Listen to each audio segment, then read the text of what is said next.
अरविंद, जो ये एविडेंस के लिए मांगा गया है, प्रूफ मांगा गया है, ये बेसिकली एक राजनीतिक चाल है, क्योंकि खुद ही बोल रहे हैं। अभी आपने कांग्रेस प्रवक्ता की तरफ से सुना कि उन्हें कोई शक नहीं है कि आर्मी ने ये ऑपरेशन किया है, लेकिन फिर भी क्यों प्रूफ मांग रहे हैं?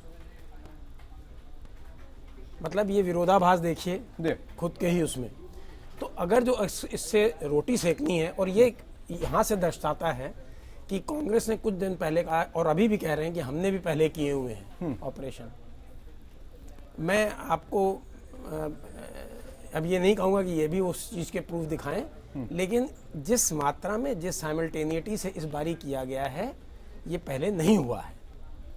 तो अब राजनीतिक रोटी सेकनी है, इसलिए कह रहे हैं हमने भी किया हुआ है, और इसके बाद ये भी कह रहे हैं कि हमने इसका बखान नहीं किया।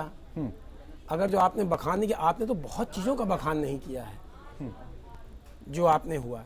तो असली क्या है कि इस समय इस पूरे देश में पिछले 30-40 साल से देखा गया कि इतनी अविश्वसनीयता हो गई है, इतना लोगों का विश्वास उठ गया है, इतना भ्रष्टाचार हो चुका है कि ख्यालों में भी भ्रष्टाचार हो गया है। और इस समय सवाल उठाया जा रहा है कि वेदर आर्मी ने किया है कि ऑपरेशन की नहीं किया है। और अगर जो किया है तो आप संतुष्ट हैं, तो फिर आप किस लिए मांग रहे हैं इसका एविडेंस?